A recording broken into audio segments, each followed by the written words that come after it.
Hi everyone. Um, I didn't really have a topic today, but someone provided one for me. How to trust yourself and how to know when you're lying to yourself. And I responded back, it's like, well, I kind of need a topic I would know what I'm talking about. And that's a hard one. Um, how to know when to trust ourselves. Well, are we trustworthy individuals?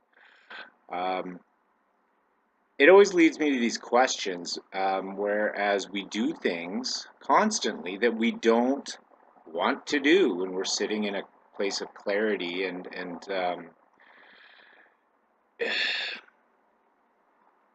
right thinking, if you will, and we end up seeing that constantly with people's New Year's resolutions, because you're doing things that you don't want to do. They're habits. You've been habituated, and I guess what to answer that question, first things first, you got to strip yourself down. Um, you've got to accept, if you're an average individual, that you've been brainwashed, you've been toxified, your body, your mind, your spirit, the whole works. Like, so you've been living in this place and you've been poisoning yourself. People have been poisoning your mind. Um, you can take it as deep as you want to a spiritual level where there's a spiritual warfare going on. So all that being said, we have little sayings that tell us the truth about how things are, and one of those sayings is, "You never know what you have until it's gone." Well, you can use a lot of things in that scenario, but how about an easy one that most of us can recognize now is tobacco, nicotine, cigarettes, right? So, in the 70s, and, when cigarettes were being sold en masse for fortunes and control and slavery and all, and poisoning the populace and this, that, and the other thing, I mean, people knew it was addictive. People knew it was toxic. Yeah, and all you had to do as an individual was to smoke, try to quit, and then find out what you're dealing with, and then realize that you have a highly addictive subject, and now you know about bondage. um, so that being said, when you ask a smoker a smoking related question that involves maybe smoking outdoors for them. I got to see that in my youth when they started banning smoking indoors. Well, I was a smoker. I'd been born into the smoking. I didn't know that smoke smelled bad because I was born into a household with it. I struggled with breathing. I was allergic to cigarette smokes, and yet it's so heavily addictive that by 12, 13 years old, I was smoking. And later on in life, when people like laws were people were talking like that, secondhand smoke is horrible for you, is worse than regular smoke. Well, of course, that makes sense. Your lungs filter the smoke. But when they talked about smoking outdoors and all these things, and people talked about how bad cigarettes stunk and this and that. Well, as a smoker, I didn't smell it. You don't. The addiction shuts down any sort of logic and reason surrounding the cigarettes. So, how do you know if you're lying to yourself? Well, you really have to hang on to your logic and reason, and you have to be able to answer yourself honestly. Like, do I have a dog in this fight? When someone asks you a question, or when you ask yourself a question, am I benefiting? Is this keeping me going in my, you know, disease or my dishealth or my addiction or whatever it is? Um, and until you do those things, subconsciously you want it. Subconsciously you're hurting yourself for reasons. Um, so it's tricky. You have to purify. You have to give it all up. Give it all up. then you have no dog in the fight. Get rid of your wants and your break it down to just your needs. Do a long fast. Start looking at all the foods you're intaking into your body. Get rid of them all. Go down to a situation where your base, get rid of all the fat, the stored fat that you've been accumulating for years, and the toxins that are in those cells, and get yourself really healthy. Uh, and then when things come up and you need to know, am I doing the right thing? Well, then you can sit and you can logically break it down for yourself. And you still have to be wary that you're going to lie to yourself for reasons and ulterior motives, but it gives you at least a fighting chance that you're committing yourself to a healthy decisions and you know moving forward trying to do the right things for yourself. I often tell people that you know through my process I've learned that we see almost everything upside down. There's so many people that think they're being selfless, and you run into these what is it, the codependent types, or the ones that basically run around doing everything for people and then complaining about it. Like, oh, I'm so worn out, I do so much for everyone. Oh, they're a martyr. Well, that's not selfless, and that's not altruistic. It's not healthy. But realistically, for the average individual, if you can get yourself in a state of health, if you can get yourself on board with a little bit of logic and reason, and that's tricky with the society we're living in because logic and reason is not something that people value anymore. People are more and more inclined towards, the comforting lies that we like to tell ourselves, which I think, relates to the question.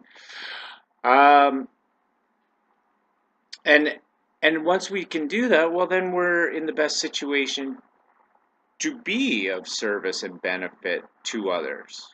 So by being selfish and trying to be our best selves is truly the most selfless thing we can do. And yet we see how hard that is because people fail at their New Year's resolutions year after year and don't know how to change. And there isn't a lot of support out there. And, it's kind of sad that, if you did want some high-end psychologists to help you out, that you're paying top dollar. And, I've gone through some of the mental health system and I've seen, some of the MDs and I've studied some of the Western psychology and these sort of things. And to be honest, what are you paying for? Because I don't think a lot of these guys know what the hell they're doing. I mean, if you haven't been through the process yourself, how can you guide someone else through it? Um, so I mean, ultimately, I mean, you can spend a lot of time in university reading the books, but without the experiential knowledge, I think it's pointless. I don't think they could ever empathize, and I don't think they would be of much use. And then I think that's where we run into the problem where everybody's getting just, medicated. I was having a conversation last night with someone that was, you know, uh, diagnosed and this, that, and the other, and went through some of the work. But at the end of the day, it still ended with medication. And me personally, I think there's cures for these things. I don't believe in this chemical imbalance bullshit. I think the chemical imbalance comes after the fact from the medication that they put these people on. Because this isn't like, lightweight stuff. I've tried SSRIs. That's a heavy duty drug. And I've done heavy duty drugs in large amounts.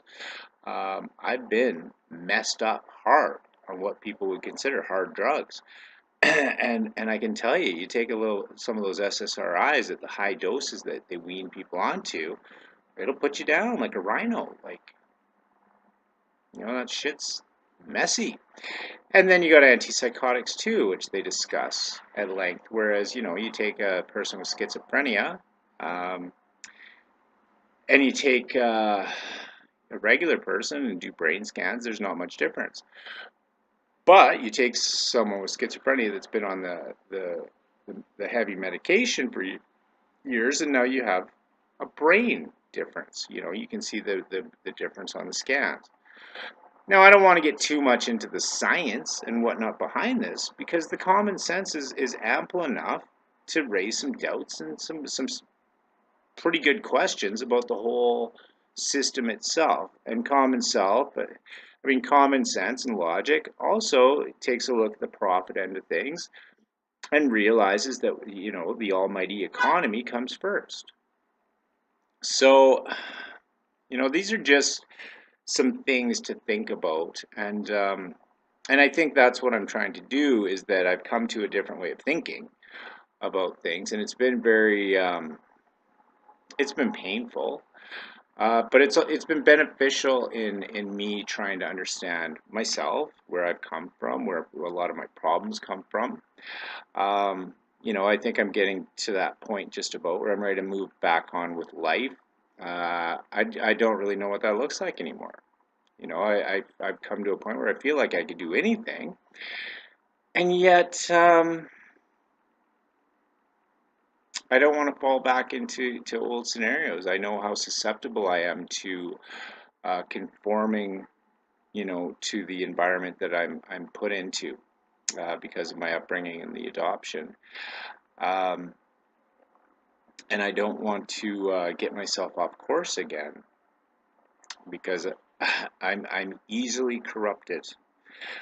So hopefully that answers the question that, you know, we all have our ulterior motives, and it's tough sometimes to know our subconscious and to know necessarily right from wrong. But I think if we really are honest, and I think this person is a sincere person, that that we can be honest with ourselves and try to really think about things clearly.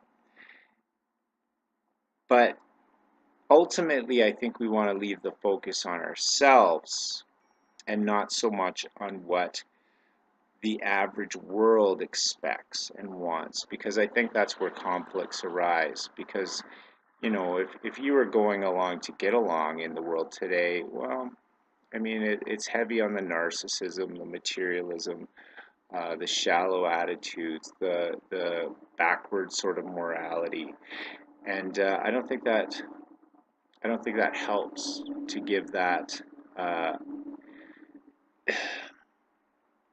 to give it too much weight in your decision making process. And I think it's hard for people to step away and be able to pave their own path um, without caring what other people think. And I can relate. I mean, you know, nobody wants to look like an idiot, and yet we smoked, we drank, we followed the crowd, and we were idiots by following along and going along to get along.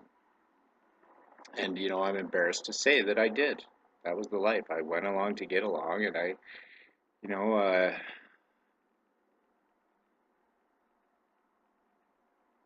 yeah, you know, I didn't always know when to put my foot down, I guess. But anyways, so that's a little thing today. I just like talking to you people, and I moved again, so um, like, share, subscribe, comment. Honestly, if you have any questions for me or you want my opinion, I'm happy to give it. Um, I love giving unsolicited advice. It's one of my favorite flaws. But but anyways, congratulations to one of our viewers who you know, made contact with her birth father, and we really hope that works out for her. And you know, any comments for her and experiences, shared experiences of meeting the birth family. You know, I just had another comment from another fella that it was, well, how did he put it? That the reunion process is the most over anticipated, underwhelming experience or something like that. And he's right. I mean, how exciting it is to have made contact with where your source and where you've come from.